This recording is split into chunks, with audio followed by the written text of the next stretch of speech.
প্রথমে মসজিদের মিলাদ, তারপর দাওয়াত, সবকিছু কেমন খাইলাম কি করলাম সবকিছু থাকছে এই ভিডিওতে। তো চলো ভিডিওটা শুরু করা যাক। হ্যালো এভরিওয়ান, কি অবস্থা সবার? আজকে তো আল্লাহর রহমত আমাদের উপর ঢেলে দিয়েছে, একসাথে দুইটা খাওয়া পাওয়া গেছে। তো প্রথমে পাঞ্জাবি টুপি পরে জোহরের নামাজটা পড়তে যাচ্ছি, আর একটা মিলাদ আছে সেখানে যাব। যে কোনো ভালো কাজে শুধু আমি একাই যাই না, আমার মতো আরো 2-4টা পাপিও থাকে। মসজিদ থেকে মিলাদটা শেষ করে মিষ্টি আর জিলাপি নিয়ে বাইরে চলে আসছি। ভাই আমি ভাবছিলাম বিরিয়ানি দিবি, হতাশ, খুবই হতাশ। कैसे कैसे लोग रहते हैं यार यहाँ पर। দুঃখ ভরা মন নিয়ে তাড়াতাড়ি করে রূপ বদল করে আবার আমরা দাওয়াতলা বাড়ি যাই, আশা করি সেইখানে যায় হতাশ হব না।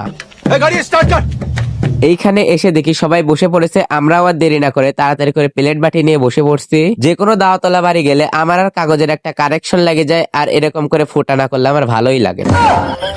প্রথমে ভাতের সাথে ডাল না কি দিছে, এইটার নাম আমি এই পর্যন্ত জানতে পারলাম না। তো যাই হোক, জানা জানিলে লাভ, নাকে খাই আনি। নিঃসন্দেহে তুই ঠিক কথা বলেছিস।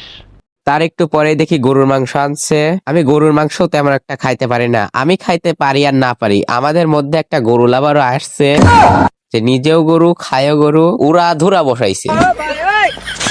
এই অনুষ্ঠানে শুধু আমি একা খাইতেছি না, আমার সাথে আমার একটা পার্টনারও খাইতেছে। আমি যেটা পারি না সেটা ওকে দিয়ে দে, আর ও সাবার করে দেয়।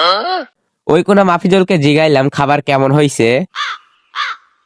না, ভাইটা মনে হয় খাবারের টাকা উসুল করতে ব্যস্ত, তাই ওকে আর বিরক্ত করা যাবে না। আমার ভাগ্যে একটা হাড্ডি পড়েছে, হাড়ির স্বাদ চোষণে চোষণে মজা। ভাই যে যাই বলেন, আমাদের মধ্যে উইনার কিন্তু নীলই, এক্কেরে বসা দিছে। এরপর খাওয়া দাওয়া শেষ করে বাইরে চলে আসছি। আজকের ভিডিওটা এই পর্যন্তই, সবাই ভালো থাকবেন, গুড বাই।